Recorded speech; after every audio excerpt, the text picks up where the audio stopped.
introduction then. So tonight, this evening, for our operations subcommittee meeting, we have members of the Chippewa Valley Education Foundation here to talk about a fundraising idea. And this idea,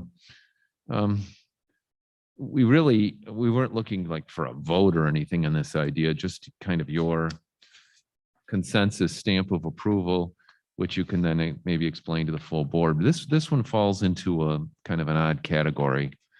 We have board policies on naming things, and this has to go with, this is really not about naming things, but I guess it could be construed as being that, even though it really isn't that. And I think you'll understand as the members of the coalition, of the foundation, confusing my committees, as members of the foundation kind of explain that, you'll see that it's more similar to other things we do in the district, which are not about naming things. So Diane Blaine is here, and Diane, with your members of the foundation, go ahead. Okay. Thank you, Superintendent Roberts. Welcome to the Operations Subcommittee. Thank you for being here to listen to this idea. This is something that we've talked about at the foundation level for a few months now. It's actually an idea that is we kind of borrowed from a neighboring school district. It's a fundraising idea that we think our community would enjoy and we think would benefit our arts program and our classrooms. And it's called Sponsor a Seat. And I've got a couple of people here with me today to talk to you about it.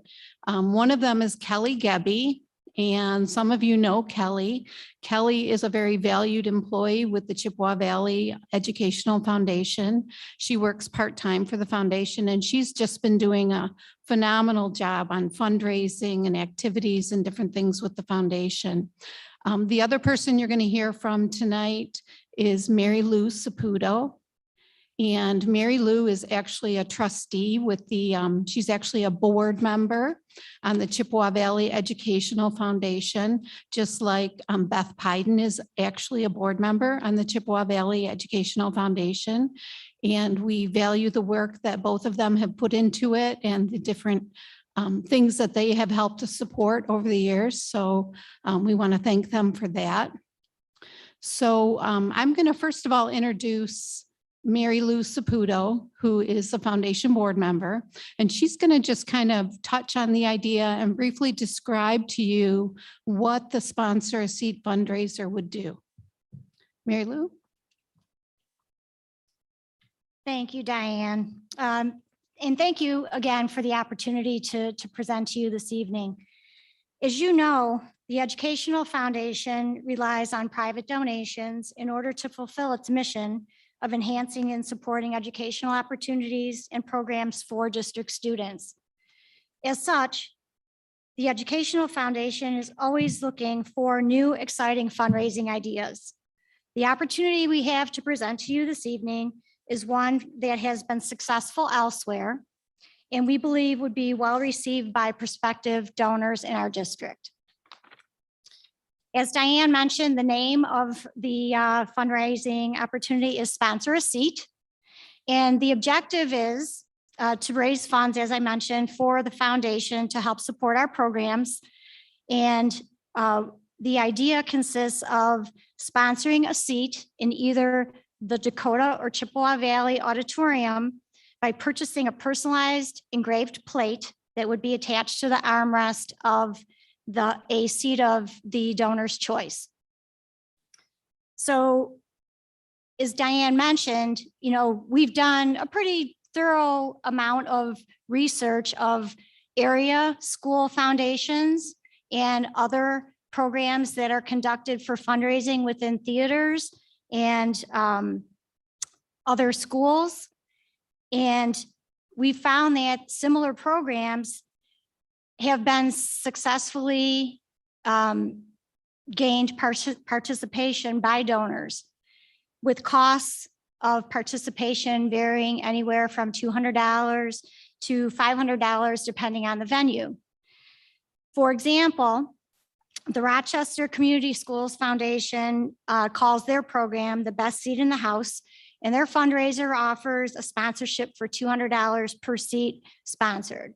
So we have taken a look at the various levels of participation, and we've put together, I think a fair amount of information and in a more detailed fashion that Kelly will present to you.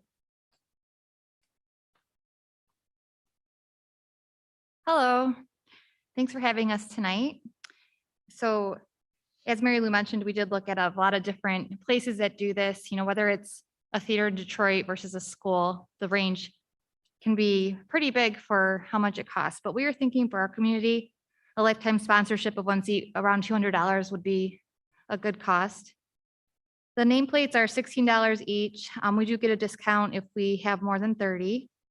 And then we found a place that will install them, which was important to us so that it can be all done correctly and not damage the seats or anything. So that's $25 for a trip fee plus $2 per plate. So the profit would be about $182 per seat. And then a portion of the funds raised would be used to directly support the performing arts programs, and the rest will be used to support the mini grants and scholarships that we as a foundation support. The plates are about 1.25 inches by 3, so they would fit right on here. We looked at some examples. It'd be aluminum, and then we would screw them into the armrests. We looked at possibly gluing them down, but we think them being screwed in would last longer and they won't maybe get picked off or anything during performances. And I'll hand it back to Diane. Thanks. One of the things we did check on, as Kelly had mentioned, was the nameplates on the armrests. And so we consulted with a couple of professionals and construction individuals to kind of visit our 2 auditoriums, look at the seats, look at the materials that they're made of, and to make sure that that's doable, is to be able to affix these nameplates. And they said, yes, no problem in doing that. And so we checked into that. Kelly has done a lot of legwork as far as the cost and how that would work. And then so with your approval, what we'd like to do is kind of just go into our next steps, which would be developing marketing materials, making sure that the information is clear, that we would send out and send to our community. We would develop a flyer and an order form that could be sent to parents, could be sent to alumni, could be available on social media pages, whatnot. Employees could take advantage of it, previous donors, and just people who support the foundation in general. We would provide auditorium seating charts so people could select the seat of their choice. Hopefully that would be available to them. We would accept checks and online donations. We have a PayPal account available on the foundation webpage, so we would accept donations that way along with the forms. And we'd get that processed. Hopefully we would start this program this school year, again, with your support and approval. And if you have any questions, we'd be happy to entertain those at this time. I have a few questions. How many seats does each auditorium hold? That's a good question. And I want to say in this auditorium, I could turn and look to Josh. It's around 600. And I think when we're talking about Dakota, it's just over 900, if I'm not mistaken.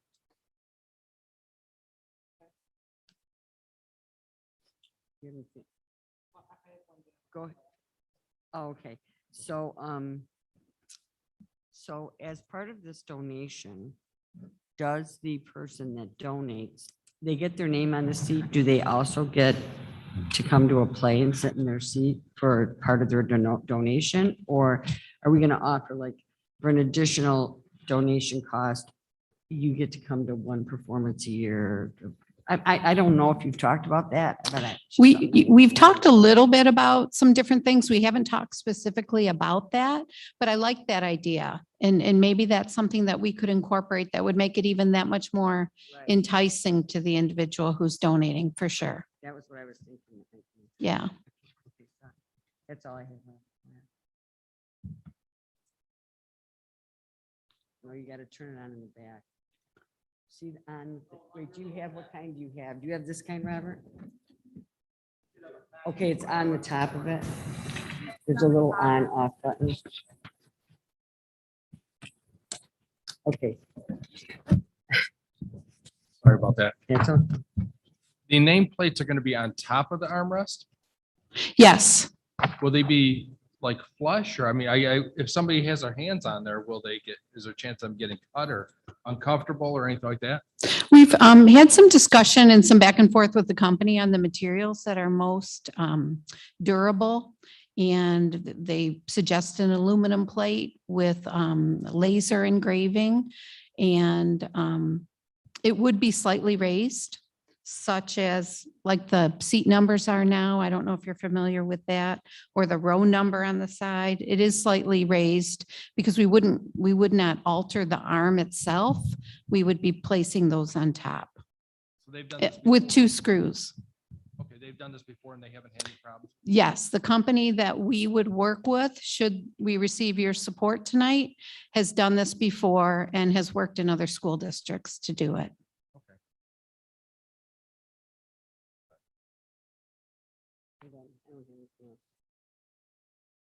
Okay, then I would like to move that we support this project as CVS. Are you okay with it, Robert? Yeah, me too. I support it as well. Okay, thank you very much, committee members. We appreciate that. Yeah, I do have one more question. I think. Yes, I'm So, sorry. When can I write my check? We will let you know. We'll reach out to you first. You can have your pick of the seats. Appreciate your support very much. Thank you, Denise. I do have one question. You said Yes. something about people can pick which seat they want. Yes. Is there something behind that or? No, I certain don't- reason They would want a certain seat. I don't know. Well, I don't know. Maybe they would want a front row seat. Okay. Maybe their student was involved in a play and they had a particular place they sat and enjoyed and have a memory in the auditorium. Okay. You know, I would just like to add to that, and I can give you a personal experience on that one. I'm sure a lot of people, it wouldn't matter so much. A lot of people like to be in the front row. They might like those, but I can eyeball the seats I'd choose right over there because whenever I come to a play, I ask for 2 seats about 2/3 of the way back on the aisle in that far section. So I've got those seats already picked out. And you can let Beth know that if she wants to write a check, that she gets a 3% discount if she buys 20 seats or more. So, Okay, that sounds good. I appreciate your support tonight. Thank you very much. Denise, yes.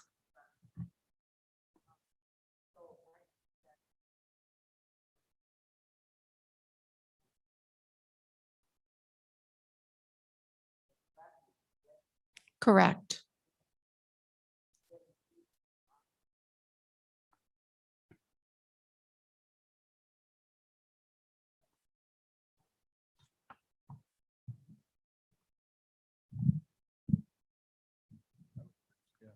Yes, and we would work hand in hand with them. Okay, thank you. Thank you all very much. just so I'm clear here tonight, I just want to ask our committee, this is not typically something the board would vote on or anything. So, and I know that you support it. So I'm just wondering if of and by board, maybe Robert as the chair of this committee could just explain it to the board and just get a kind of a nod of the heads consensus approval that they like the idea and they can proceed with it. So, I mean, maybe that could happen tonight in of and by board. Okay. It'd be all right? Yeah, sure. Okay, all right. Okay, again, thank you. Thank you.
to order at 6:19.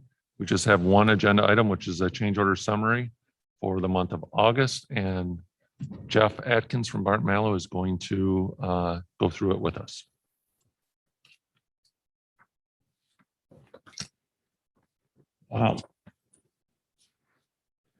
So the summary report you have is for the month of August. You'll see it's a very lengthy report. It's about 2.5 pages long.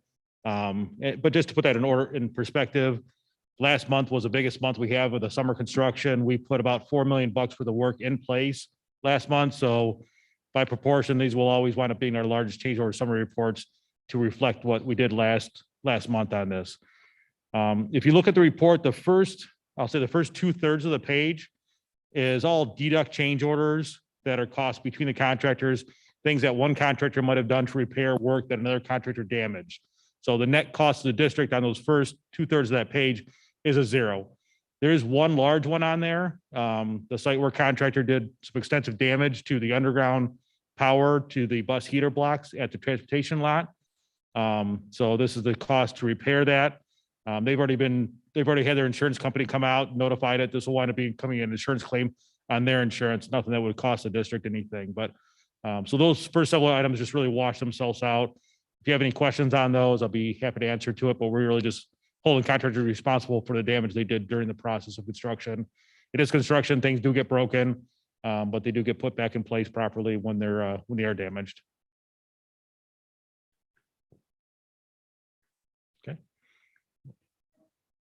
Okay. As you go through the rest of this, you'll see a lot of change orders for Great Lakes Power and Lighting. That was the electrical contractor on there. There was a lot of onesie twosies throughout the district as they're going in, whether it was a piece of equipment that had to have the power disconnected to it in order for it to be replaced, or whether it was part of our work being done and needed to be just the electrical had to get out of the way, or moving an outlet or adding an outlet because of code reasons. You had to have an outlet for service reasons. So there are several of them. In perspective, it didn't add up to a whole lot of money, but you'll just see them repetitively on here over and over again for change orders. Again, just small things. As you may or may not know, Great Lakes is the service electrical vendor for the school district. So I will tell you from our perspective, the numbers that we got from them were very, very low, lower than what I would have expected if we would have had another electrical contractor out here. So because they know their district very well, when things did come up, they knew where the electrical panels were because they were already familiar with their buildings, and they were able to do things pretty much at cost. I rarely see a change order from electrical contractor under $1,000 these days, just because of the time it takes to go trace back wire and to do things. So, you did get a lot of value for Great Lakes, even though you see them on here a lot. It was a great value you got for those changes that they did have to do out there for some additional work. There is one large change order on here that I just want to make sure to point out to you. For Superior Services, they were the roofing contractor this summer. When they got over to Huron Elementary School and pulled the roof off, there was they pulled the coping off, which is really the exterior wall of the building. They pulled that off to run the roofing material up there. But when they pulled that off, there was no wood blocking up there to support it. There was an old shingle that was laid over the top of the roof, and the metal was nailed on top of it. That's nothing that would have passed any kind of design requirements today. That building was built 45 years ago or something like that. We just had never had that issue before, but with the newer roofing that we're putting on, the roofing material actually goes up the entire wall and then underneath that. So we couldn't just leave that in place without having a place to secure that. The manufacturer wouldn't have given us a warranty on that roof unless we did address it. So we had to go through and we had to put wood blocking around the entire perimeter of it. And unfortunately, the two things that worked against the district in this case was, one is that the price of wood is quite a bit higher than what it has been in the past. And also because of the time frame, we had to get it done pretty expeditiously. So they did come in and do a lot of that work on a Saturday to make up the time that was lost there. So it is a little bit more than what you would have paid if it was known about it at the time, but there really was no way to know that it was missing. It just was impossible to know that wood blocking was missing in that case there. I've never seen anything like that before. I'm not sure Brian has seen anything like that before, but I did include a picture of it, and there's a memo attached to it too, just on the back side of the report there, just to show that when we lifted this thing up, there was nothing to attach the roof membrane to. It was just a shingle laying over the top of that. So unfortunately, nobody to go after 45 years. There's really nobody to hold accountable at this point. Whoever that builder might have been at the time. It may have been acceptable at the time, I don't know, but it wasn't acceptable for us moving forward. So besides for that, just a couple of other, I mean, really relatively minor. It was a relatively successful summer as far as any additional change orders or hidden conditions that happened out there. Things went fairly smooth, but there was one large one that we did get caught up on this summer. Besides that, things went very, very well. So you can see by some of the bottom line numbers, we've still got almost 90% of the contingency remaining on the job. And we're right at that halfway mark in the bond program as far as work put in place. We've got 2 more summers left to finish work, 2 more big summers of work. But for right now, we're sitting very comfortably with the amount of contingency that's gone out the doors to deal with issues. So what our recommendation is going to be to you in December when we have the next round of bids for next summer's work is probably to release some of that contingency dollars back into the product to enhance some of the product, do additional roofing work, additional products with those dollars instead of having those dollars continue to sit there and wait until the end. There's some products that would be timely to do next summer. So any questions on that? Hey, Jeff, can you go through what happened with the maintenance building at the bottom? Sure, absolutely. So the maintenance building was built about 20 years ago, and there's been a nagging leaks inside that building since it was open. The water just keeps getting in there. We've tried to address it a few times with a sealer to try to keep the water out, but it continues to come in. We did some investigation, and what we felt is, or what we thought at the time was that the water was coming in from the metal panels. If you're familiar with that building, it's block up the first half of it, the upper half it's metal panels. We thought the water may be coming in the metal panels up high and then getting into the block walls.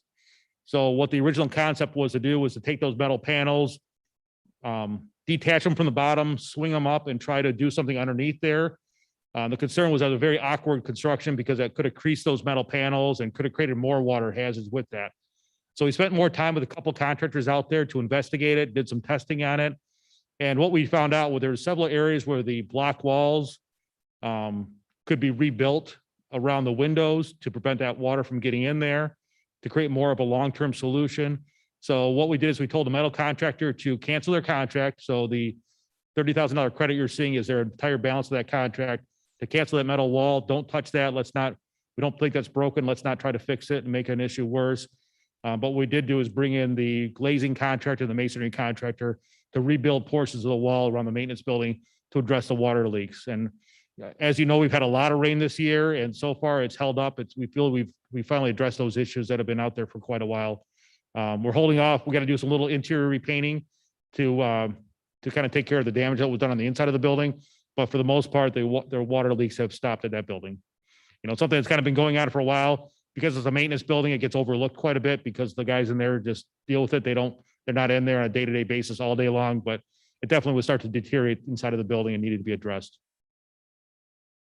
So typically when you go through this process with change orders, typically they're adds to the contract. Here's an example of where we found a better way to do it and actually saved money. So the credit was over 30,000 to redo the work the way we believe it should be done is under 10. So that saves $20,000 in this particular purpose. And the metal contractor came out and looked at it with us, and they did not want to do the work, which usually tells me quite a bit. If they're not looking to do the work, they knew that this wasn't going to solve the problem. So we appreciated their honesty in it because, they could have done the work and walked away from it and made some money on it. But they've worked with us before. They knew that this wasn't to be the right solution. So they were very upfront and honest with us on it. And we were able to work with a couple of other contractors on site to take care of it. That's great. All right. So this will come to the full board in 2 weeks from now. So if there's any questions between now and then, feel free to reach out, work through Scott. If you do have a question that does come up, we'll be happy to provide more backup before that board meeting. Okay. All right. Thank you. Thank you very much. All right. Are there any other questions? Not right now, no. All right, then the Building and Site Subcommittee of tonight is closed at 6:29.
I'd like to call to order the Chippewa Valley Schools Board of Education meeting for September 13th, 2021 at 6:33.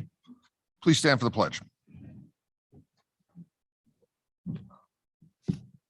I pledge allegiance to the flag of the United States of America and to the republic for which it stands, one nation, under God, indivisible, liberty and justice for all.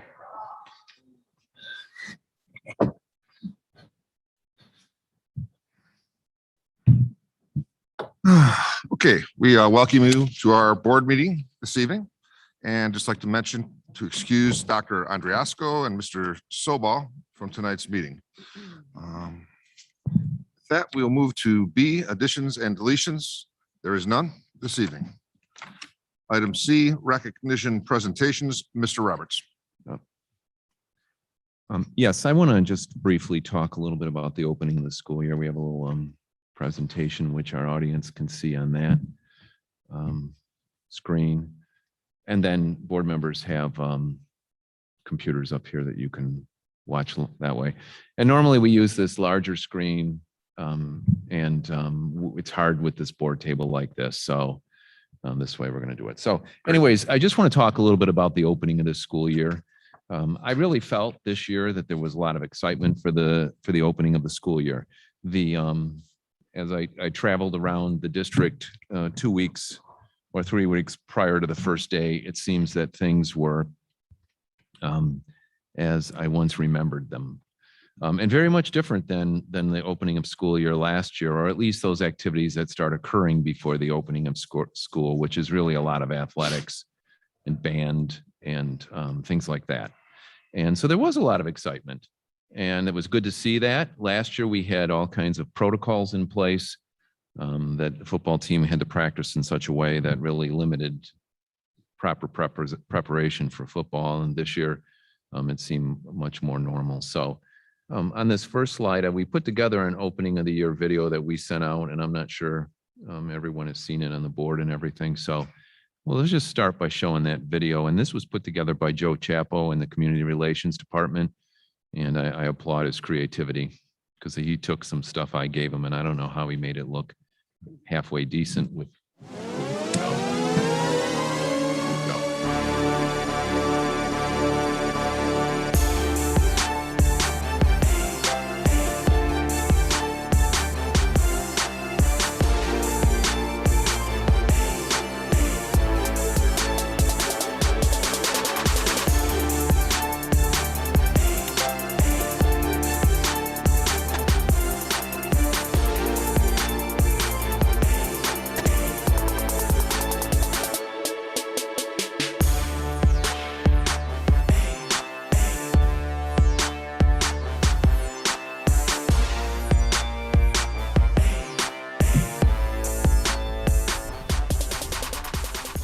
Hello, everybody. I'm Ron Roberts, Superintendent of Chippewa Valley Schools, and today I'm outside Huron Elementary to welcome everyone back to the 2021-2022 school year. We're really excited for this school year. Although we may face some challenges related to COVID, we are very excited about our return to a full-on 5-day per week traditional instructional model.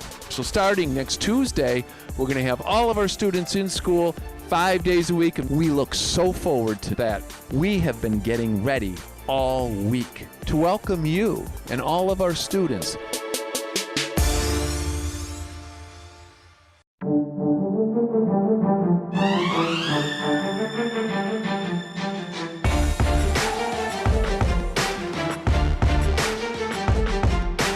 We have been so busy recently getting ready for the start of the school year. So many things have taken place the past few weeks in preparation for next week. In fact, just this week we had over 800 teachers involved in professional development. Our counselors are putting finishing touches on student schedules. We have over 15,000 computers ready for students to pick them up and be engaged in their learning using technology as a tool. Here at the buildings, our custodial and grounds departments have been preparing both the inside and the outside of our buildings.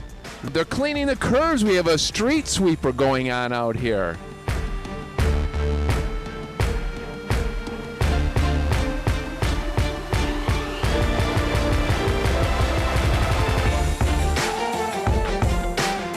Our schools are buzzing with activity already.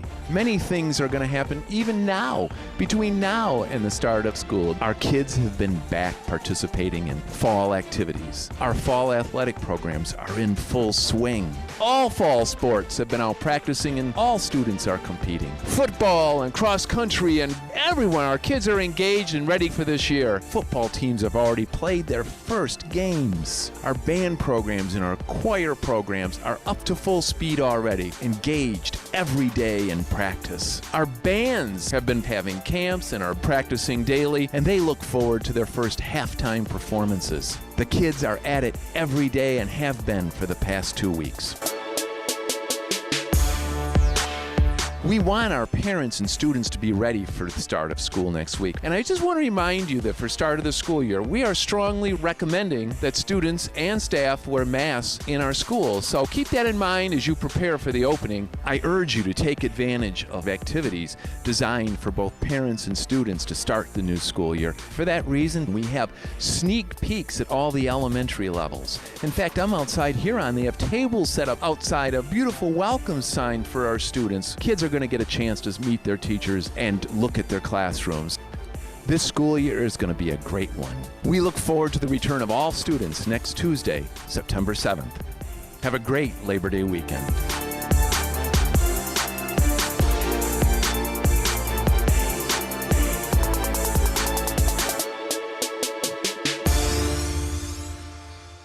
Okay, as you can see, Joe did a great job, and I am truly thrilled with the sight of a street sweeper.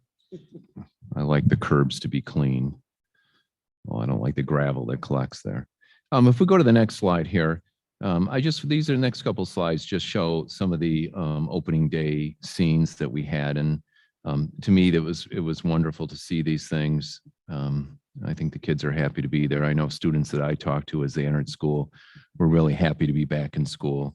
And you can go ahead, Sarah. Our counseling staff at Chippewa Valley High School is in the next picture. And of course, that's on the first day of school at the high school, where their full-time job is to help kids figure out their schedules. So again, it's the way it needs to be. And on the next page, a few more scenes from the first day of school at, what is that? Shawnee there.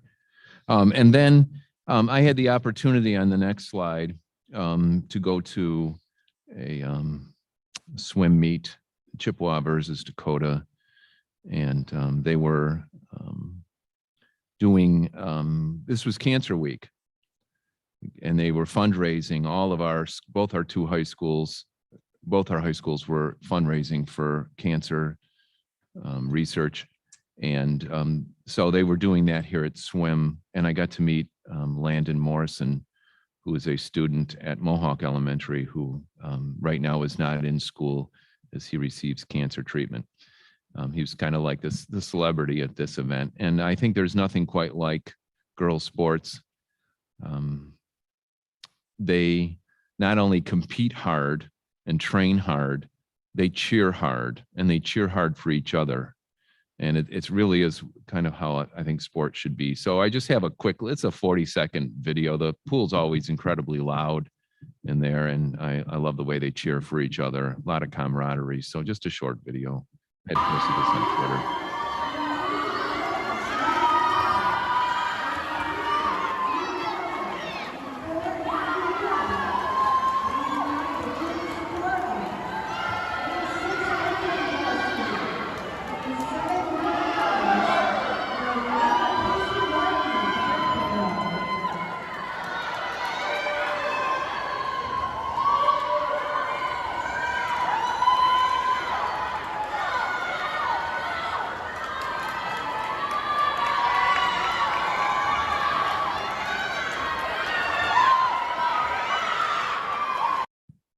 And that's just a short snippet, and that wasn't turned up loud enough to give you the full experience of being in the pool area with the teams, but they certainly do have a lot of fun, and it is an incredible amount of work. On the next slide is just a little bit about our numbers this year as we start out. Our kindergarten numbers are higher that they've been in 5 years. We're still tabulating and doing all the pupil accounting work to determine what our final enrollment is, so that will come along. But our sense is that our numbers have rebounded nicely this year. And we expect to be about 15,000 students, which is really good. So, but those numbers are not finalized, so that'll be over the next week. And also starting this year, as you recall from the end of last year, we were accredited through Cognio, which is the world's largest accreditation organization, and we've been a member of them. The previous cycle also, we were accredited by them, and they were here in the spring and did a lot of work and gave us a lot of feedback, and we received our accreditation in the spring. Also exciting this year, we have our one-to-one technology kickoff. And you have a scene here on this one of students already engaged at Dakota using their laptops. And I would just like to recognize technology for all their work to deliver this to the students, and that's no small feat. We also this year, because we're not out of the pandemic yet, with the board's commitment to providing education and our teachers' commitment to providing education to students who, whatever reason, well, really not whatever reason, it's for quarantine students. We've mounted cameras in our classrooms, which are only, those cameras are only hooked to that teacher's computer in their classroom. These aren't wired throughout the district. They work in that one classroom. And so thank you to the board's support of this and working with our employee groups. As we have students who are quarantined this year, they can live stream into the classroom so that they don't miss instruction. So we think that's an important component of our classroom this year. And the next slide shows something we're really excited about for our bilingual students and families.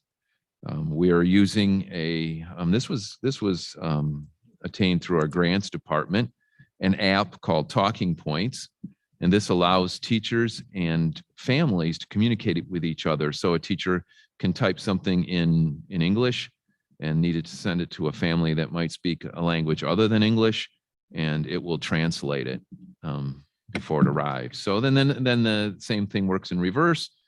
Let's just say a family whose language is Spanish, they might type their text in Spanish and it arrives to the teacher in English. So we think that's wonderful. You know, that language barrier is one of the things that is difficult to overcome to engage families. It's hard as they learn English to know and understand all the things they need to do that teachers might explain. So we're really excited about this. And this was through Nicole Fainer and grants.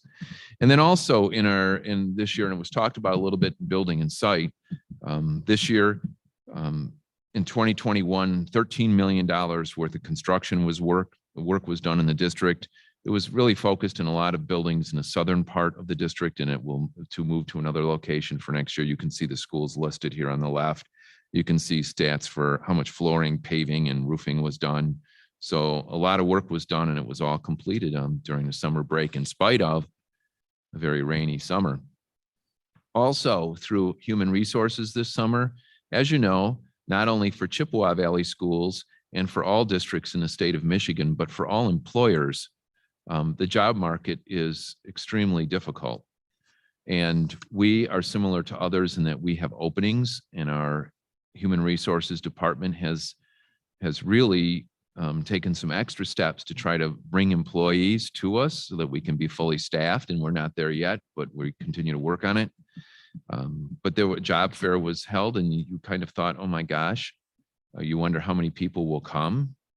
But it was really very well attended, and 80 people attended, and we had 30 new hires out of that. So we're excited about that.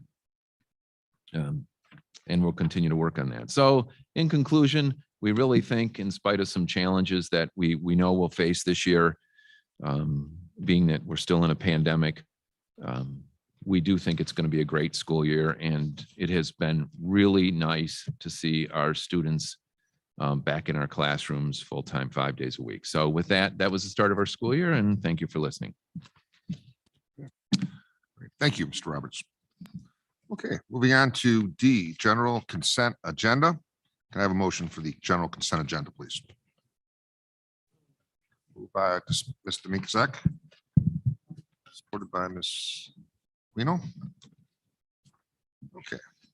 Questions, comments, anything to be removed from the consent? agenda? Okay, hearing none. Roll call vote. Ms. Pyden, please. Ms. Demink Zek. Yes. Ms. Aquino, Yes. Mr. Bednard. Yes, Myself, yes. Mr. Vojtovich. Yes.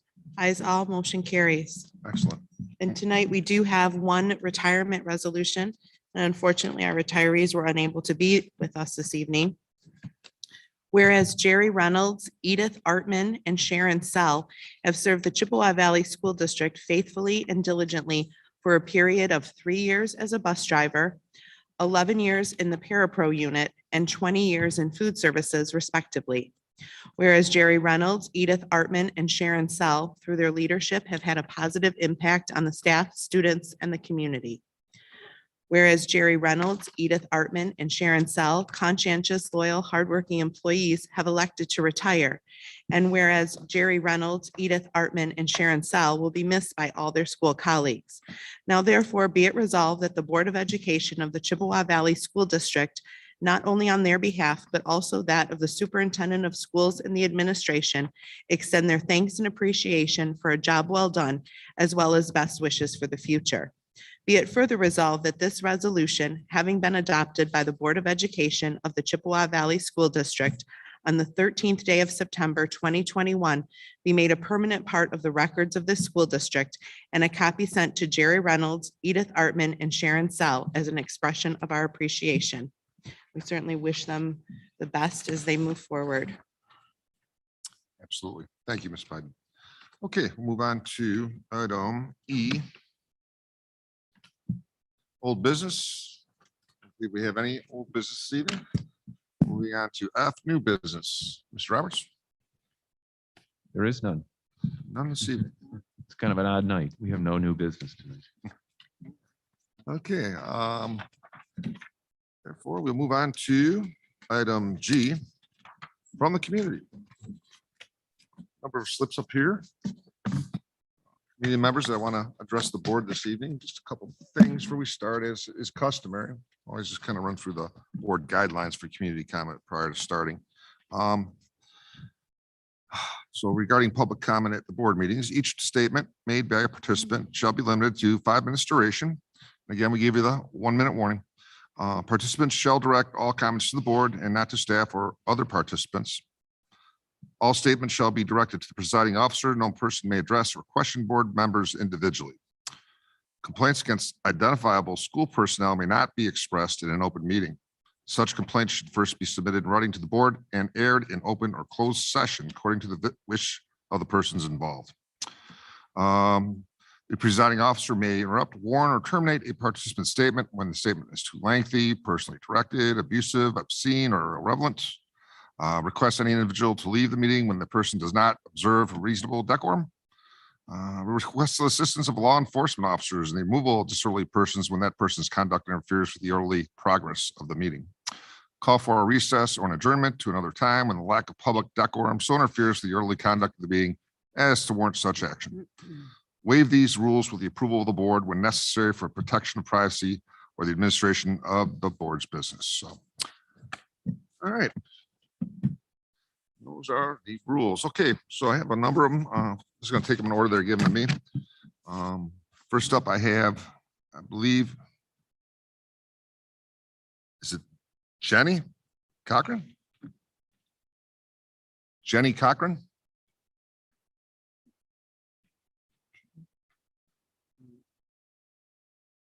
Oh. Oh, Johnny, I'm sorry. Please, yeah, you can come up to the podium here, or the, okay, it's up to you, sir.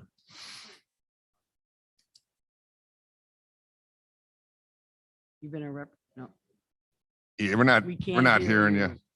Yeah, if you just step to that microphone over there, Mr. Cochran, that way we can all hear. You took the time to come speak to us this evening, then we want to hear what you have to say.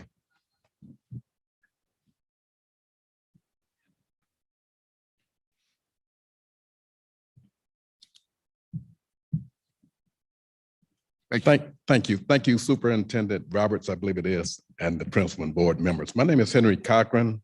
I've been a resident for 8 years.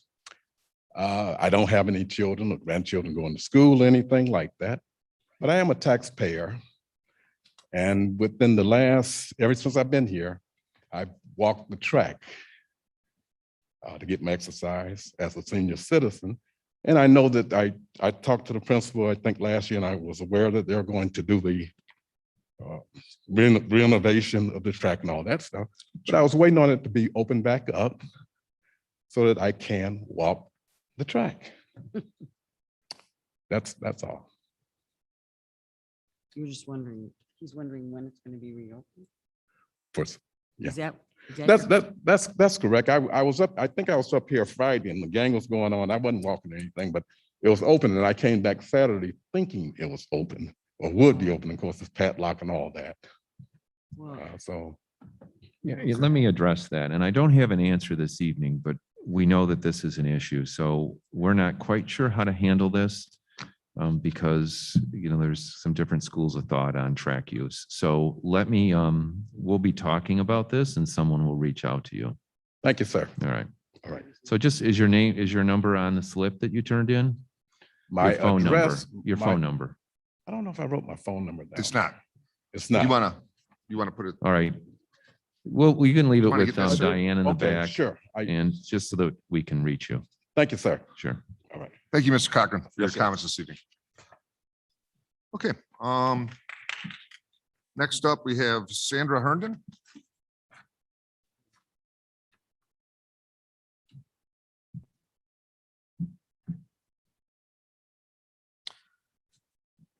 Hi, thanks for coming and please share your comments with the board. Mein Kampf for My Struggle was written by Adolf Hitler in 1925. By 1939, over 5 million copies were printed in 11 different languages, distributed throughout Europe, and labeled as required reading. Volume 1, titled The Revenge, was nothing more than racist ramblings meant to stigmatize, belittle, divide, oppress, and segregate. It preached of the superior genius Aryan race of blonde hair and blue eyes, labeling Jews and all others that did not meet this criteria as parasites, worthless, and trash. As Hitler rose to power and efforts to indoctrinate Germany and Europe took hold, Jews were mandated to wear a yellow badge or a yellow star in their outer garments. This badge was used to segregate, stigmatize, control their movements. Jews in the Reich, starting at the age of 6, were required to wear this badge with an added feature. In the middle of the star, it bore the name Jew. In fact, the only country in Europe that did not require this badge was Norway. Norwegian Jews were required to carry papers. These very papers and badges were the very thing that led over 600,000 Jews to the ghettos, the cattle cars. I'm sorry, Then Ms. Herndon. ultimately, excuse sorry, me, Ms. sir, Herndon. let me How get does to this- my point. How does this topic relate to the school You business? will and what- see. How's that within the You jurisdiction? will of- see. Of this? You are biting into my time. oh my I God. expect extra. Okay, just ask you to follow the rules, that's all. Ultimately to their death in concentration camps. As a young girl, I heard my great uncle had a tattoo. At a family dinner, I asked him to see it, and the family in the room fell silent and looked mortified. He pulled up his sleeve, and as I was expecting to see an anchor tattoo like Popeye, instead I saw 6 numbers on his left forearm. Again, Ms. Herndon, how's this? I am how's this getting to topic that, related to the sir. Jurisdiction of I our am school getting board. to that. This is, please speak to the school board about something that's within our jurisdiction. It is. Let me finish. I expect my That's- full that's- 5 minutes. That's twice. Third time, we take you away. You as see, the my speaker. family is not Jewish. However, my uncle refused to tell German soldiers where he had hidden Jews to escape their extermination. He too was hurtled onto a cattle car, taken to Auschwitz and branded and ultimately transported to Dachau, where he stayed until the camp was liberated in 1945. It is apparent this board and superintendent have never spoken to a Holocaust survivor and forgotten history, and it shows. Parents, board members, pay attention. We are facing another indoctrination. Our modern indoctrination of Mein Kampf is now CRT and SEL. These two were written to stigmatize, belittle, divide, oppress, and segregate. Our yellow badges are now masks and vaccine mandates. Our branding, if you will, does not consist of 6 numbers on our forearms, but 2 to 3 shots that are mandated.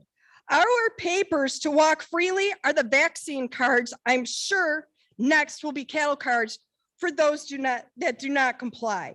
Now, I've heard the superintendent say that CRT would not be taught and masks and vaccines would not be mandated. We all know this board and its superintendent have given us transparency as clear as mud and have consistently promoted false narratives. How can anyone on this board forget that I am that secretary's and this board's favorite racist cop? She only labeled me as a racist, citing that I threatened this board. Hold on. Oh. Okay. Please address your Hold on. comments to the board about the presiding officers, not about individual board members, Ms. Hernan. Thank you. Well, I'm going to tell you right now, almost every person in this room received all 8 pages of that email. That the threats that were supposedly made didn't happen. They were a lie.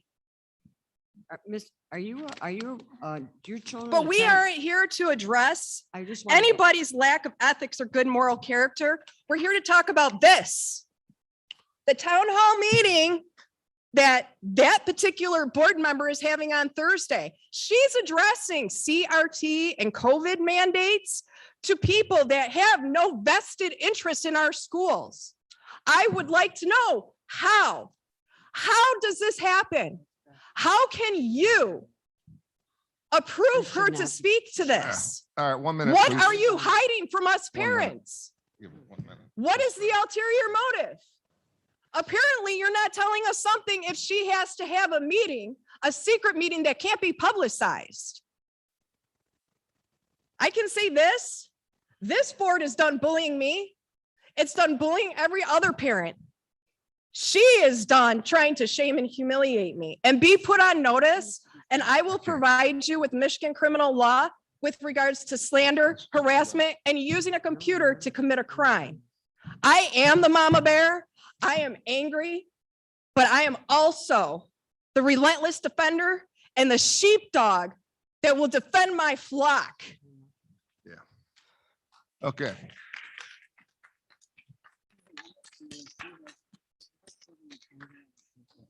They're not going to tell us. Okay. Very good. Next up, we have Miss Melody Perrin.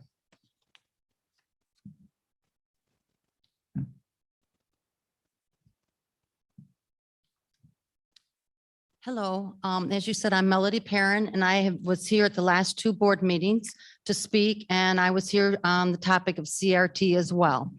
And I had asked several questions at the first board meeting, and I was given answers, which I reiterated at the last board meeting, saying that neither one answered the question about whether you were doing CRT or not, or what things you were doing with them. And the one board member, which now I guess we're not supposed to say the name, but they know who they are, said that they knew nothing of it. And yet I was told that it had been discussed at a previous board meeting, and I found out that it had been discussed in a June board meeting.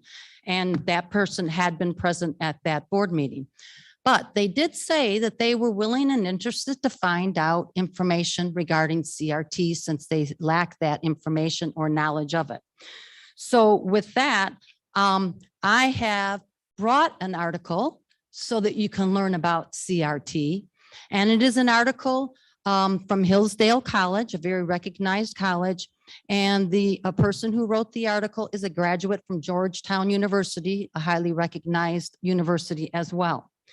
So I would like to hand these to you tonight. And I really would like to encourage you all to read it, not skim it, to really look at it, really understand it, so that you really know what it is that you're making decisions about and things that you are doing. I also asked at the last board meeting to be contacted and given the information where I might pick up the curriculum, a hard copy of the curriculum, not be referred to the computer, of which I had already done some of that you're doing in the school, as well as I would like the staff discussions and memos that were sent out to staff regarding this very topic. And no one called me. No one gave me any information. So I am here again tonight. I would like to have somebody contact me, and if I don't hear from somebody as to where I may pick up this information, then I am assuming you would like me to file a FOIA regarding this topic. So once again, I'd like to see that the communication become more transparent, become more open. And after looking at the last board meeting again, nobody has an idea of what got discussed and what issues people that stand here before you bring before you. Again, it just says, Melody Perrin spoke and addressed the board. What does that do for anybody? And I'm hoping that maybe somebody taking notes down so that you as a board can refer back to what is being said? Or do you just have the same line that says addressed? Because then you don't even have a place for yourselves to refer back to unless you go back and go through the whole online site and watch it. So I really encourage you to really do your job here. If you're really concerned about the children and really concerned about what's happening, I would encourage you to do that. So again, and I thank you for the things that you do. I recognize, I was really glad to see the computers, the bilingual thing, wonderful, great. But we really need to get ourselves aware and know what's really going on out there in the world and not wait until it's already arrived at our front door. So I would like to give this to whomever up there and make sure you. Pardon? Sir, would you grab those? Mrs. Samani or White will grab those from you to pass to the board. Thank you. Okay, and I'm not sure, I made 10. I hope that's enough. If not, then perhaps you can make copies for the rest. Thank you. No, they said they don't give responses back.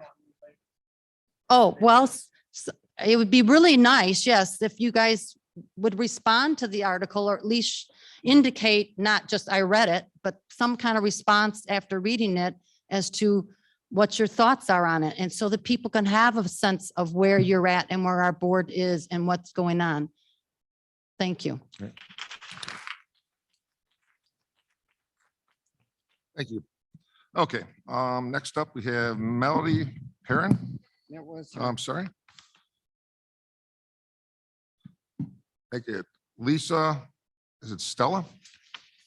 Lisa Stella?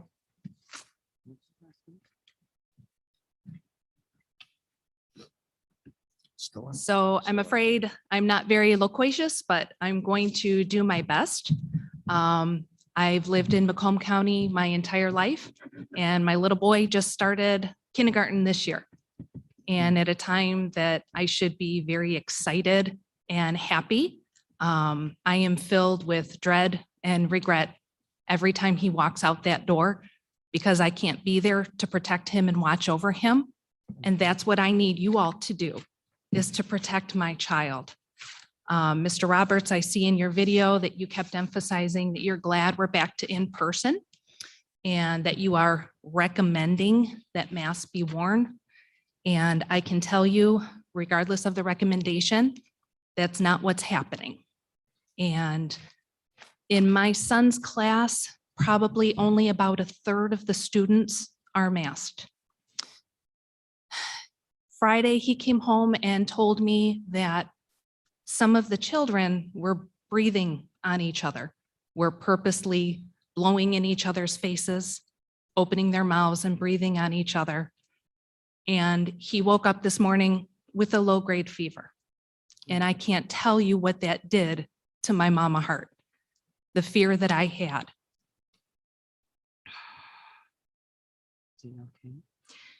It would be wonderful if people would do the right thing to help take care of others. And I am all for individual rights and freedoms, but I believe that only goes so far, because when your actions put other people in danger, I believe you forfeit your rights and freedoms, much like drinking and driving, or smoking in restaurants, or putting my baby in her car seat. These are things that protect others. And I need this board to protect my son, my little baby at home, and mandate masks in your schools.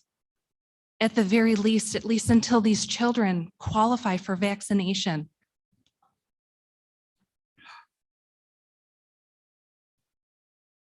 The science is there. These physicians, virologists, epidemiologists, the American Academy of Pediatrics, the CDC, it's all there. They say that masks slow the spread. Is this a learning institution? Is my child going to learn about science and facts and data? Or when he gets to these upper level classes, just, well, we're not really going to listen to the science. We're not going to listen to the experts. The science is there. The data is there.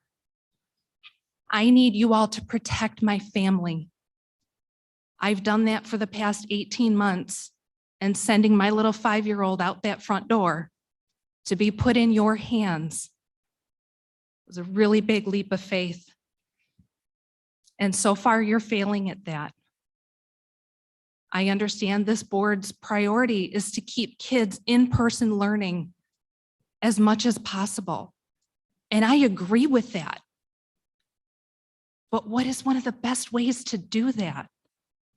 Is to mandate masks in your schools so that we can keep these children learning, keep them in class. Let them have these educational and social experiences. If I'm wrong, then people are inconvenienced for a short time by wearing a piece of cloth over their mouth. If you're wrong, people get sick. Families are changed forever. I'm sorry to interrupt. Just 1 minute, please. I'm done. I think that's about it. I'm just asking this board to protect my family. Do the right thing. The science is there. The facts are there. Help protect my kids, please. Thank you. Okay. Next up, we have Nancy Dremling.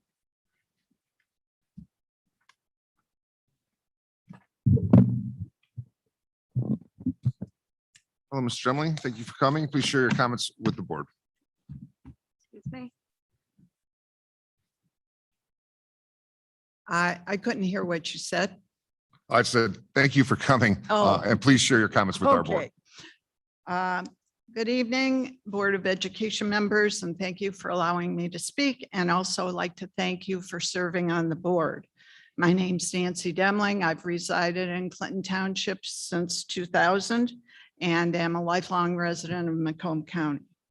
As you can probably tell, looking at me, my days as a public school student's parent are long past. However, I've always been interested in public education and actually served on the Romeo School Board in the 1990s. So I know how hard it can be sometimes to sit where you're sitting. I am dismayed that this district, as well as many others in this county, is not mandating students, especially those too young to be vaccinated, to wear masks in the classroom. These students spend hours each day in close proximity to each other, and in most cases without open windows. Many of them spend time on a school bus, which is also a great place to spread an infection. The fact that that threat to those youngsters from COVID is real, we're forcing parents to feel they have to risk their children's health in order to give them the education they deserve. While the staff in your schools are no doubt mostly vaccinated, the fact that these children are unmasked also increases the risk to those employees of contracting the virus. These vaccinated adults will likely not become seriously ill to the point where they don't survive the virus, but they may be very ill for at least a few days. And of course, we've all heard about long COVID and the long-term effects as well. I'm certain some of those staff members also have pre-existing conditions that put them at higher risk, as well as some of the pupils that are going to school with these unmasked students. The board has allowed a vocal minority to shape the policy of the district in a way that's detrimental to many students. The district seen fit to impose protective measures taken to support those with severe allergies, but I don't really understand why you're seeing fit to compromise the protection of at least our elementary school students and those who are immunocompromised. And I would like to note, just sort of on a side thing, that a comment that was made earlier today about a meeting this Thursday, it's being held by a group of people who are Clinton Township residents. They might not all live here in this district, but they live within Clinton Township, and they do have involvement and interest in the schools. Thank you. Thank you. All right, next up, we have Ms. Kathleen Schneider. Schneider.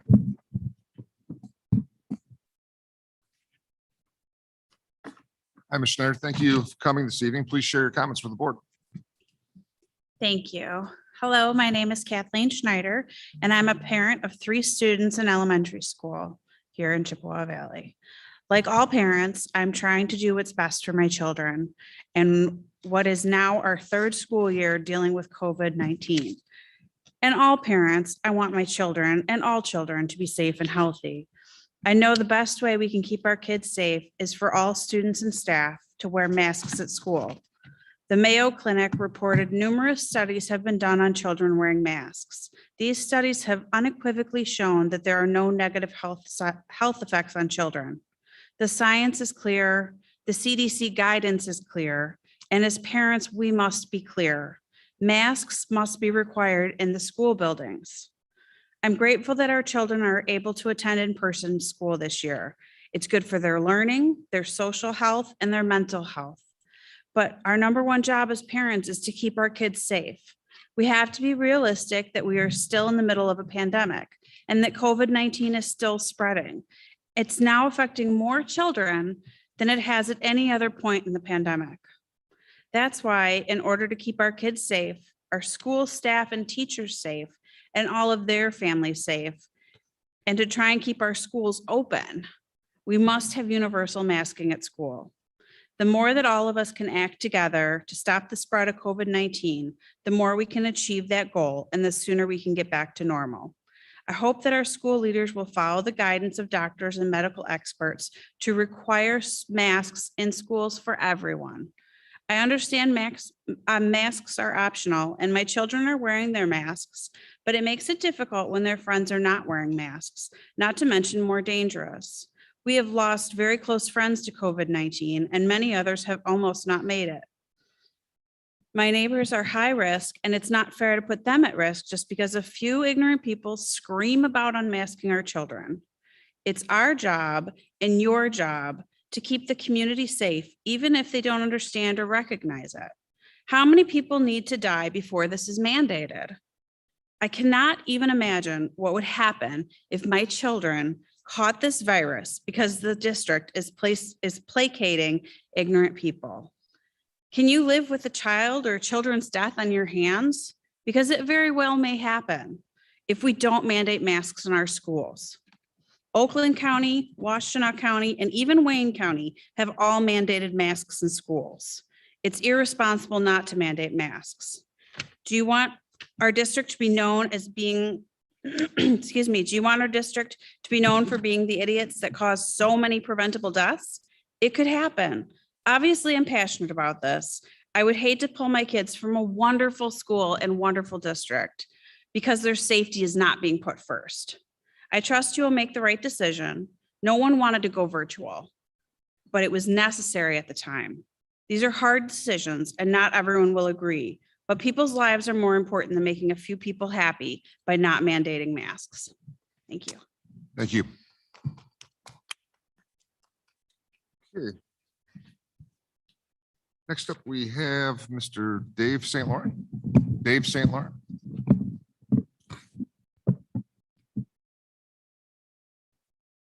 Hi, Mr. St. Laurent. Thanks for coming and please share your comments with the board. Thank you. My name is Dan St. Laurent. My wife and I are both public school teachers in Macomb County.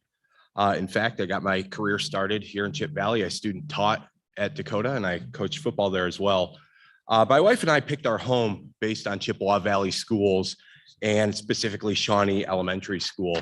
3 of our 4 kids so far have gone through Shawnee with 1 more on the way. And the teachers at Shawnee have done a phenomenal job with our kids. They've become better students, better readers, and better people because of the Shawnee staff.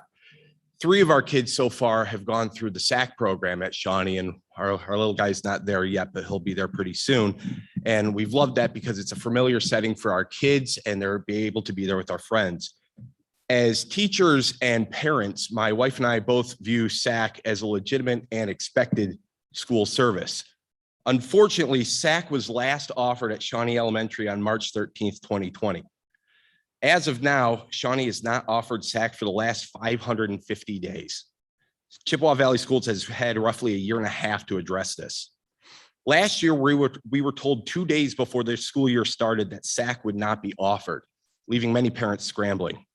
This year, we were told less than a week before school started that SAC would not be offered, leaving parents scrambling. 550 days to fix this problem. When we talk to other affected parents, we've been told that they believe the reason is the pay for SAC is too low.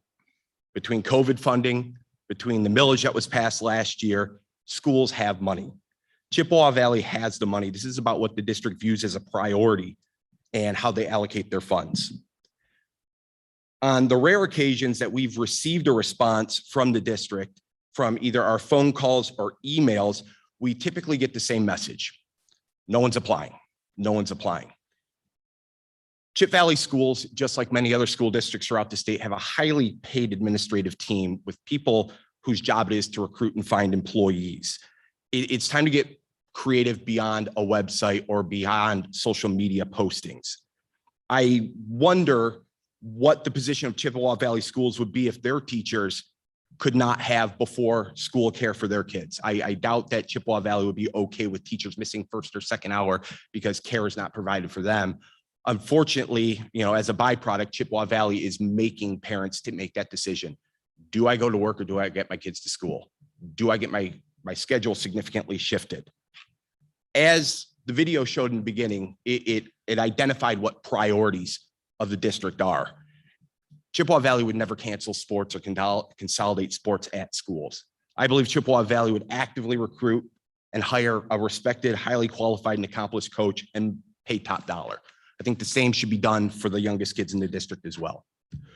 We had recently been told that the only option would be to send our kids to SAC at Ojibwa. However, this means we have to get our kids up earlier than normal, ship them to a school they're not familiar with. Once they're done there, put them on a bus, ship them back across the district. This is a lot of chaos and a lot of confusion for young kids, especially when districts across Michigan are focusing on social emotional health for kids and our drive back to normalcy for school. If we wanted our kids to go to Ojibwa, we would have picked a home by Ojibwa. We wanted our kids at Shawnee. That's why we picked Shawnee. Every school district always gets and pays for what they make a priority. It's time for the district to make fulfilling promises to families a priority and offering SAC back at their home schools.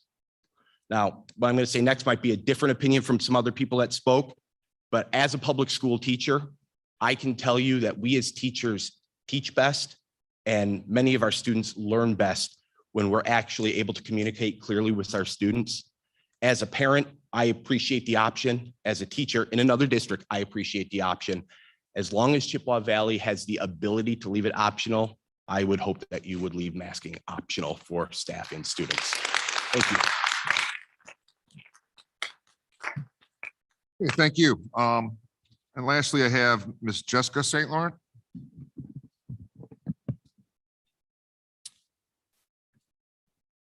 Ms. St. Laurent, thanks for coming this evening. Please share your comments with the board. Thank you. Good evening. I am again speaking to you as a concerned parent of 4 children who currently attend Chippewa Valley schools. My continuous concerns tonight lie with my 2 sons who are 2nd and 4th graders at Shawnee Elementary School and the lack of on-site SAC. My husband and I come to the board not only as concerned parents, but concerned public school teachers. If anyone can attest to the struggles that schools have faced this past 1.5 years, it is him and I. If anyone can also attest the abundance of funding that schools have received since COVID hit, it is him and I. This is in addition to a $55 million millage that can be used on salaries as it is not a bond.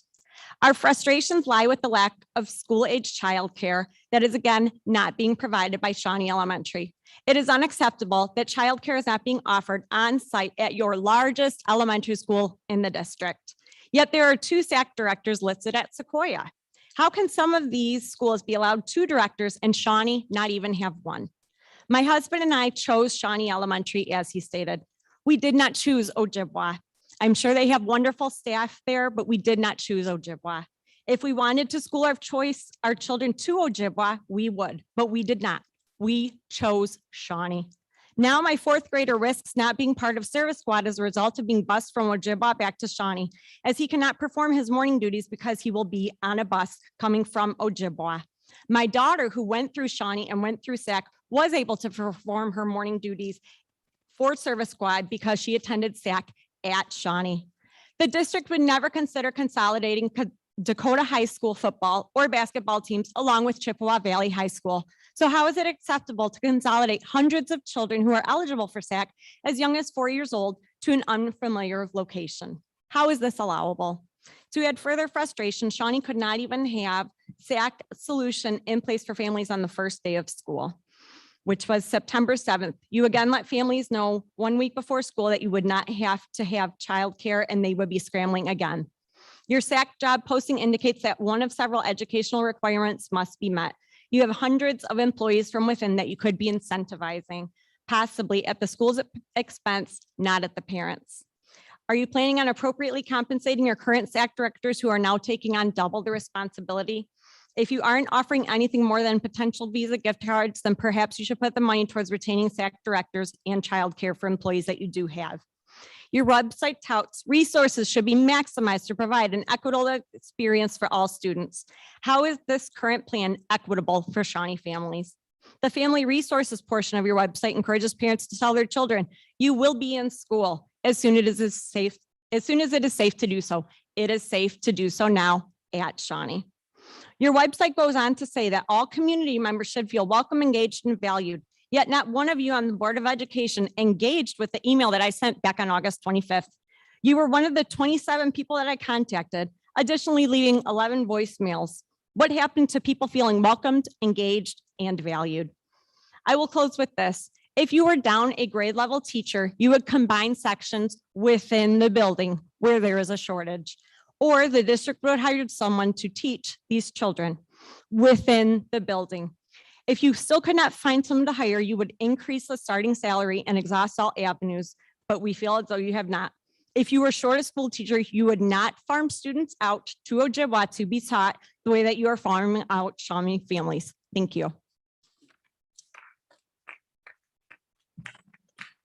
Thank you, Ms. St. Laurent, for your comments this evening. And thank you to all the community members for their comments this evening. That will conclude our community comment for tonight. Next, we'll move on to H, union communication. Do we have any union leadership with us this evening that would like to speak to the board? Okay. Seeing, hearing none, we'll move on to item I, administration reports. Mr. Roberts. Yeah, I just would like to talk briefly this evening about some issues that were talked about by community members. And I'm not talking about them because they were brought up. I had planned to do this. I just want to bring you up to date on where we are with COVID in our schools and what's going on. If you follow the numbers, which I do daily, then the numbers are, they are increasing, but it's kind of a slow ride, and it might just be because people are outside right now. I don't know, that might change when people go inside and we'll see greater increases. But right now, after the first week of school, we've had 8 positive cases within our buildings, which impacted other people. And we have 53 quarantines right now. That's not an overwhelming number for us. And one thing that we're watching carefully is kids in quarantine and what happens. If students in quarantine are becoming sick, and we can trace that to, as you know, the contact with the person who was the original case in our building, that's cause for concern if that's what happens. Right now, we have no evidence of that, but we're paying attention to it. We have this year taken some steps to at least to plan for a continuation of a student's education while they're on quarantine. We, as I mentioned in the little presentation prior to the community comment, we have arranged for students to be able to live stream into classrooms if they are quarantined. So we are doing that with some students right now who are out of the building. Also, quarantines have changed this year through the guidance of the health department. At this point in time, we can get students back in the classroom faster than we could in the past. Students now can test after 5 days of being out on quarantine and return on day 8, as opposed to waiting to day 10. So, I mean, that's an improvement. So, as I say in most meetings, I meet regularly with the health department. Every Wednesday we meet and talk about these issues as a county. And we work with them on whatever is the best measures we can take to run our program, keep our kids in school, and not have, kids all in quarantine, which is absolutely what we do not want. I also meet with a small group of local superintendents, little subgroup from the county, as we try to talk about similar issues within our district and how we're handling them. So that's where we are right now.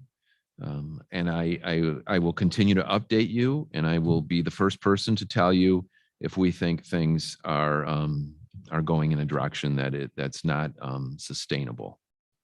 So that's the end of that report this evening. Thank you. Is there any questions or comments for Mr. Roberts by the board? Okay, thank you, Mr. Roberts. There is no curriculum reports this evening. There are none this evening. Okay. Item K, of and by the board.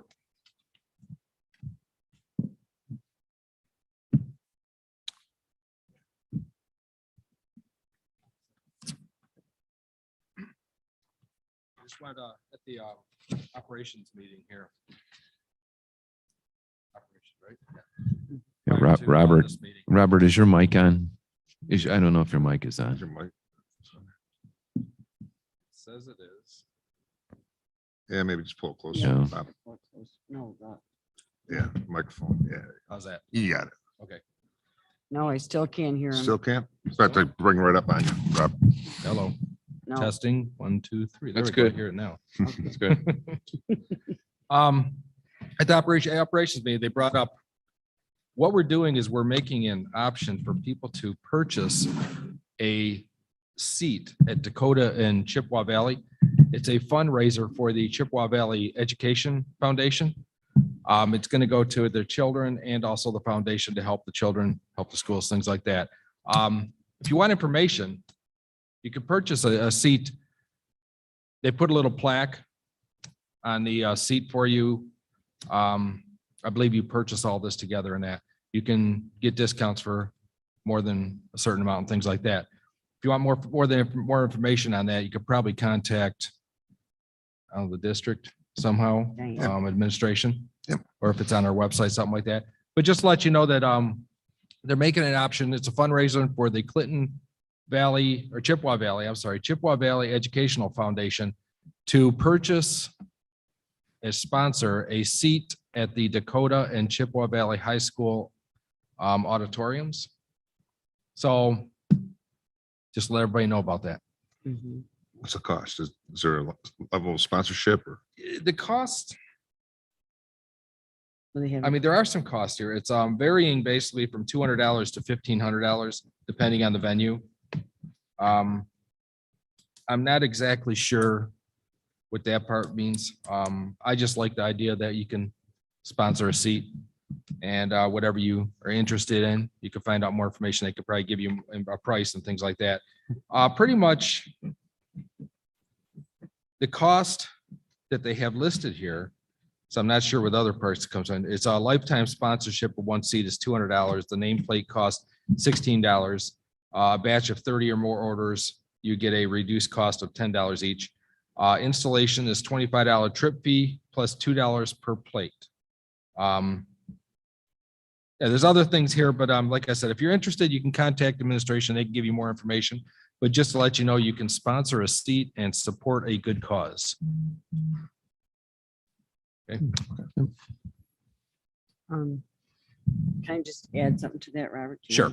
Yeah, this was discussed with the operations committee tonight, and Robert, as our chairperson, was letting the community know and the rest of the board members know that the operations committee supports that. So I think communication will be coming out from the foundation to the community after they determine, like Robert said, all the prices and everything. So but he just wanted to, we were hoping to let everyone know about it because we did discuss it this evening in operations.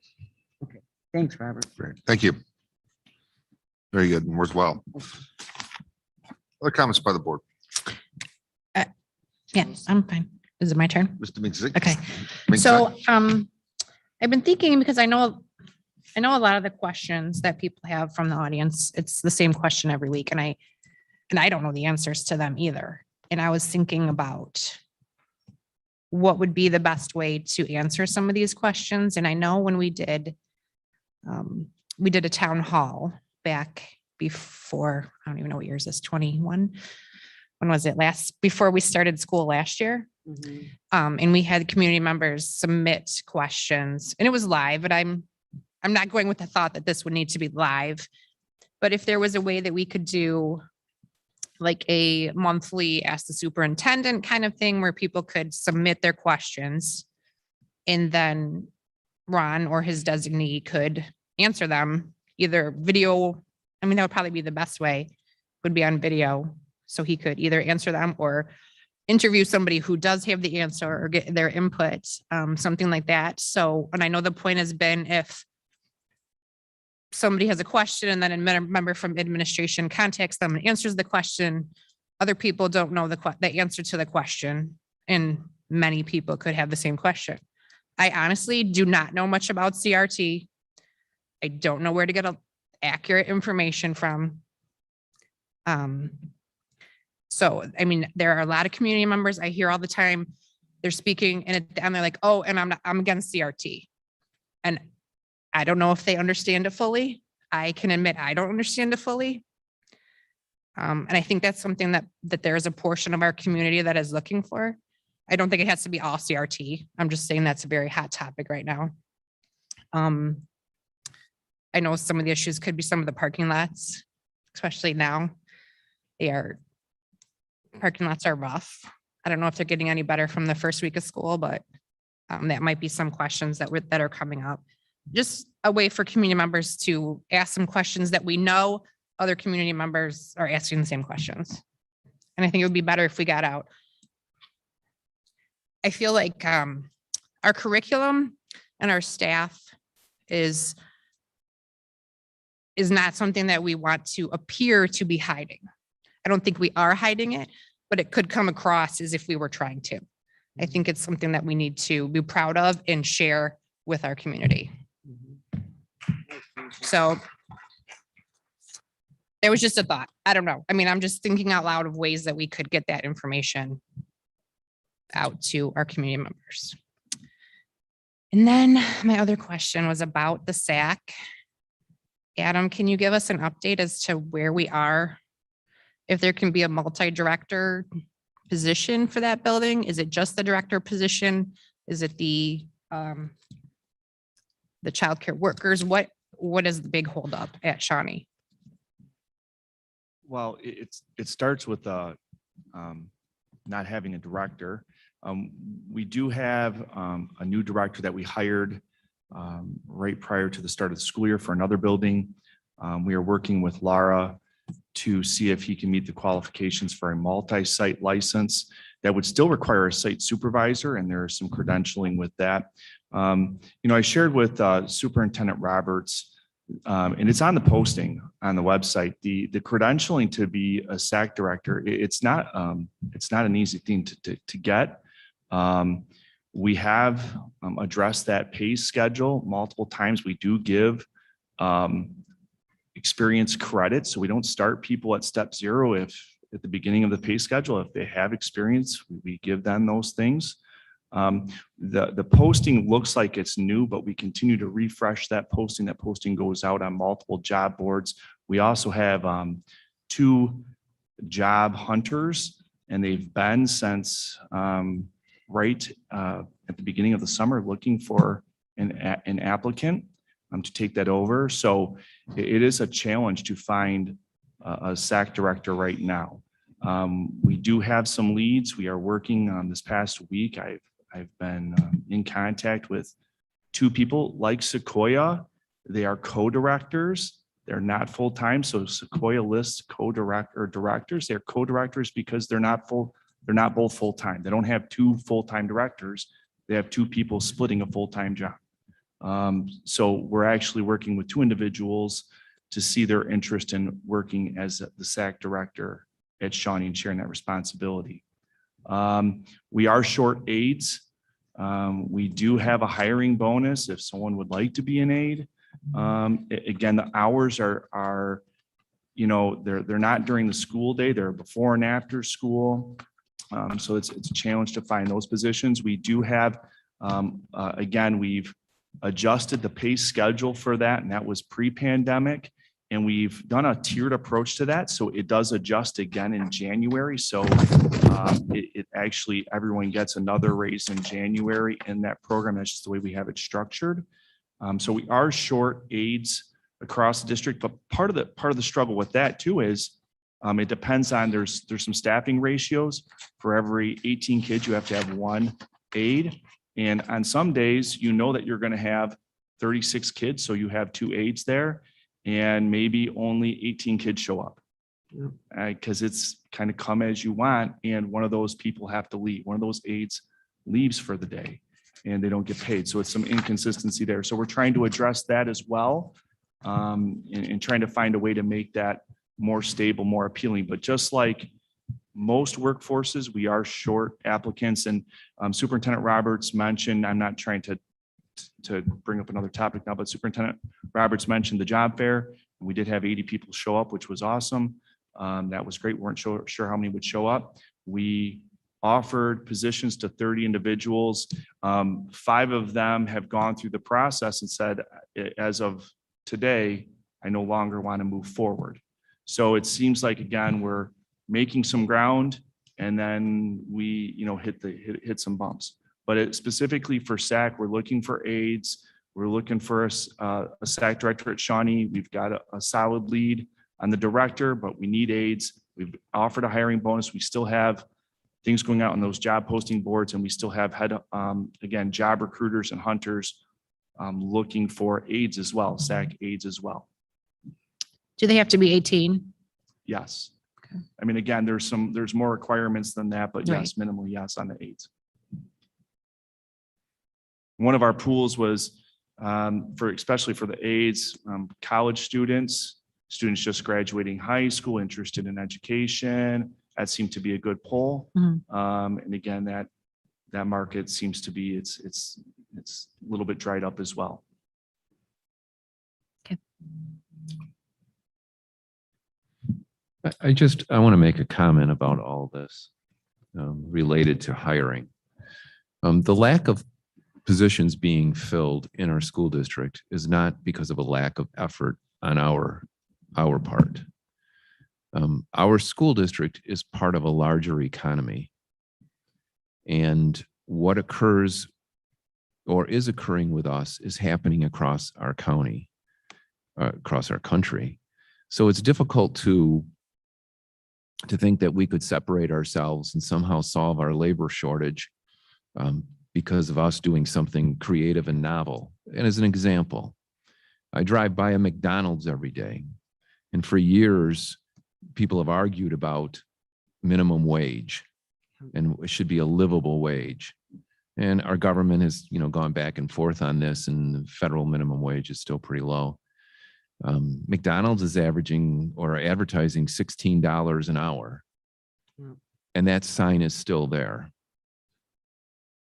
So this is just going to take some time. And if we had a magic wand to wave to get people to come in and want to work. In fact, I was watching a labor expert on TV who said that in the past, when they were talking about the end of the federal stipend that was, I think, ended at the beginning of September, and they were talking about how would that change what's going on in the job market. And the person responded, no, statistically, when they've done other things like this, changes like that move the needle minimally. And one of the reasons is, he said, is that there are many people out there who are afraid to go in places where there are many people in a pandemic and work. So we have organizations, companies like GM who still have not brought their employees back to their offices because of the concern with their employees to go into their office and work.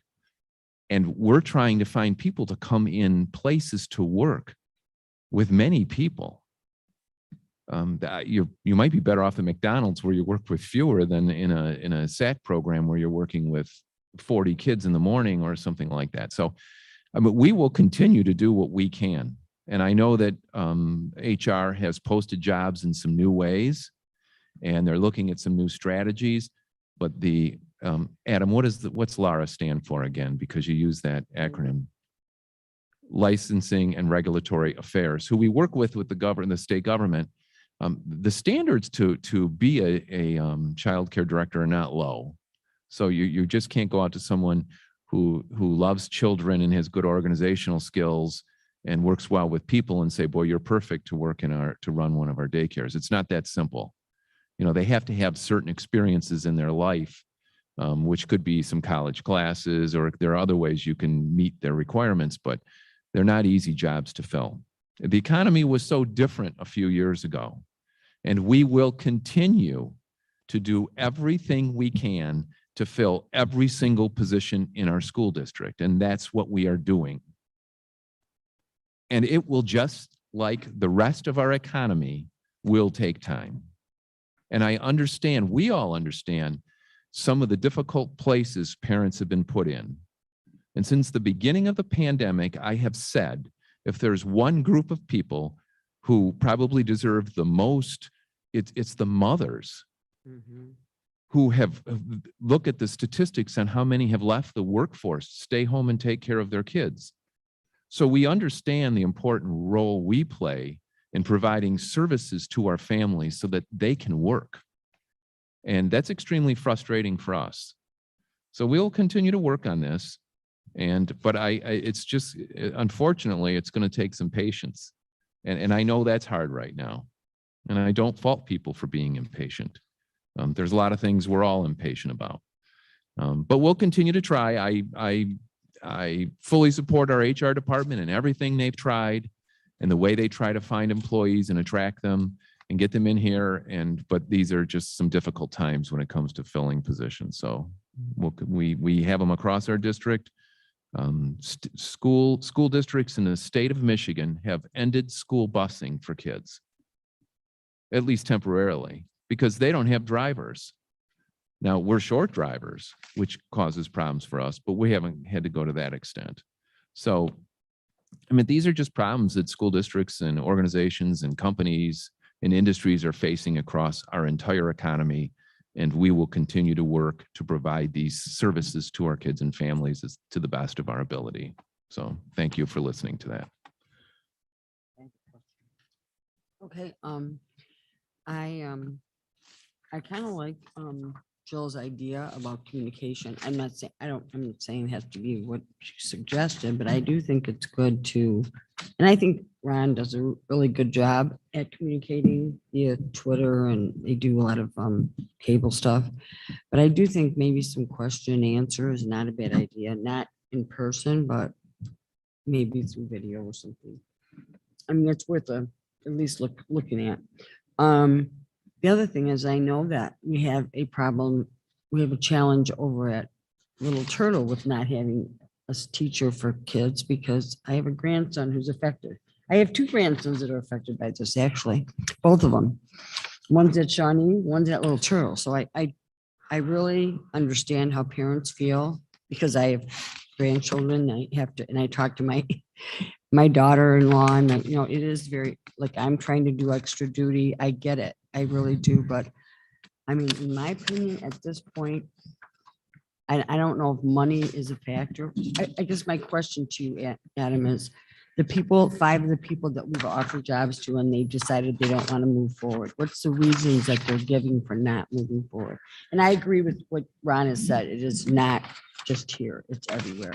So it's no reflection on you, Adam. I'm just No. curious what people are saying or thinking or.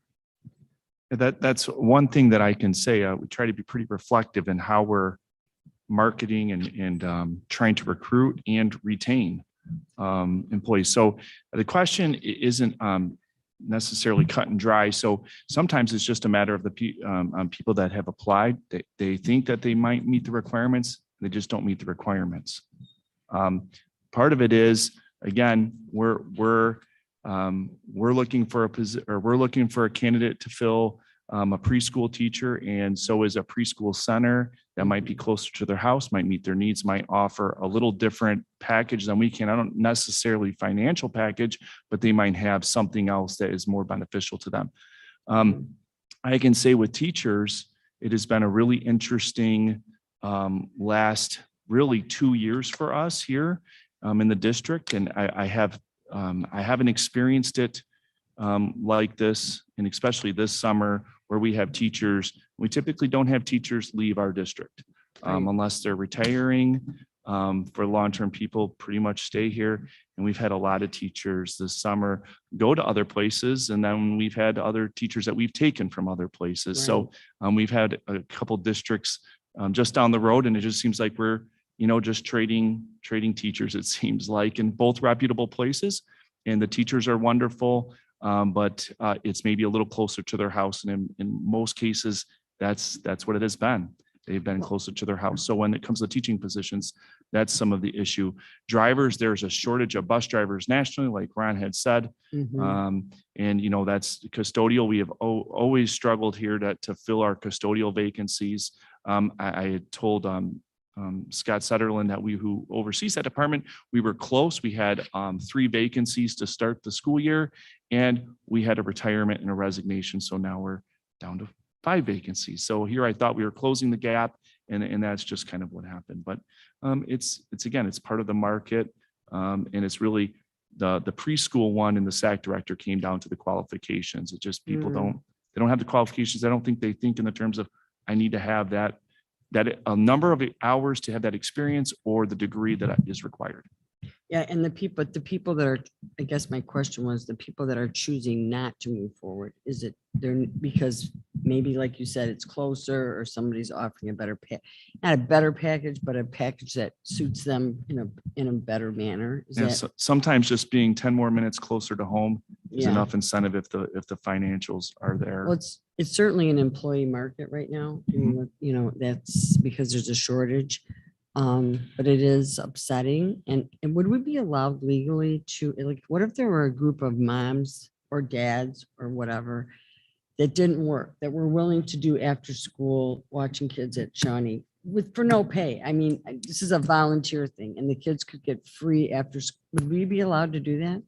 No, again, you bump into licensing and regulatory affairs.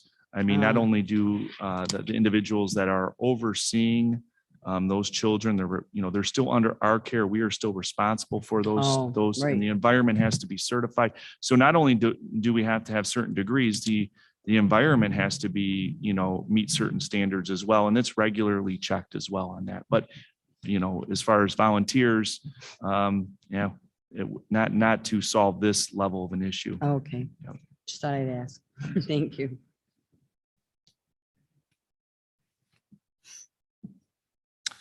Other comments by the board? Questions? I just wanted to make one comment. Ben. Based on one of the community members, what should I say? Comments and how they were, I don't know about anybody else, but I don't think anyone in this community is trying to create an Aryan society or make people send them to camps or trying to create any kind of a communist takeover. so I kind of really, to be honest, I took a lot of, I was insulted by the comments that she made. I mean, she's has a right to, if I just don't even know if she's a community member, and that is what bothers me if that's not the case. And it's very personal. So I just have to comment on that because I just feel it was very insulting and inaccurate in every way to me. Other questions, comments by the board? Okay, a couple things.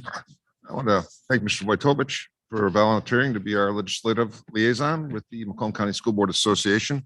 I do have a package for you here, Bob. It's got the dates for the meetings. and so on.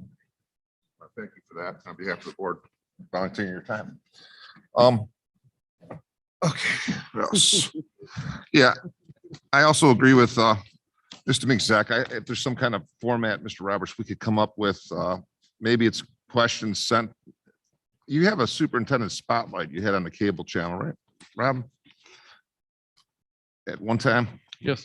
And so that'd be a forum where you could take Sure. any comment or take, Yeah, you know, we can talk. yeah, figure something out and we could, tell the community, write your questions to, this, Mr. Roberts here at this address and, maybe once a month or however often you put that in, you could bring those comments forward and speak to the community about it. And that might be a way to do it, Jill. I mean, so, because I know what you're saying, where people have questions, they want answers for, many people do it, but our staff will respond to that individual, but like you said, the rest of the people don't hear the answer and that would maybe help them out. So that'd be great.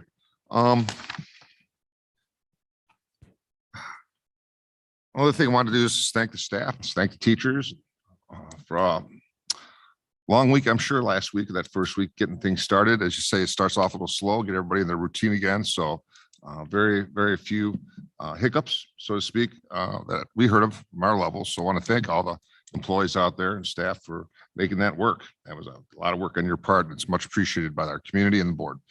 And lastly, a little bit about what Ms. Aquino said too. If a board member lives in Clinton Township, wants to go to a Clinton Township meeting, they may do so as a citizen.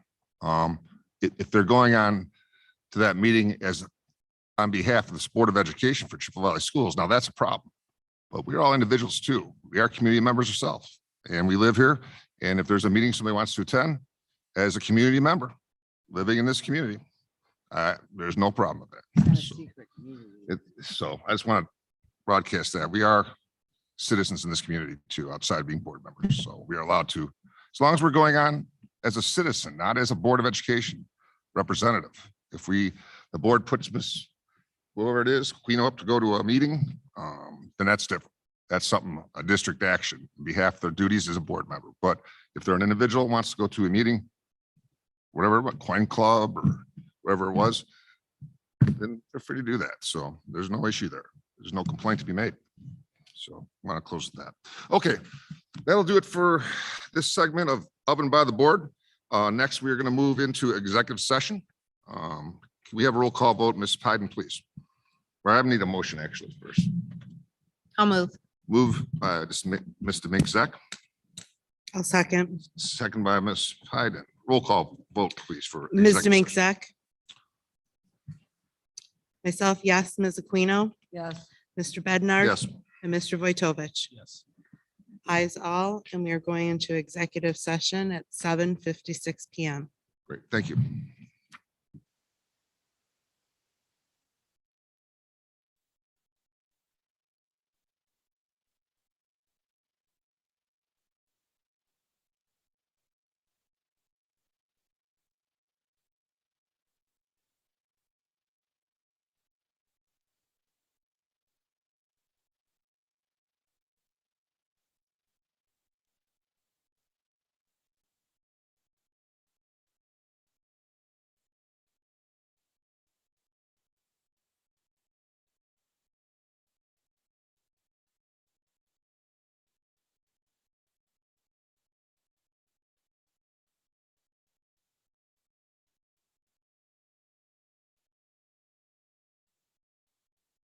Open session, right?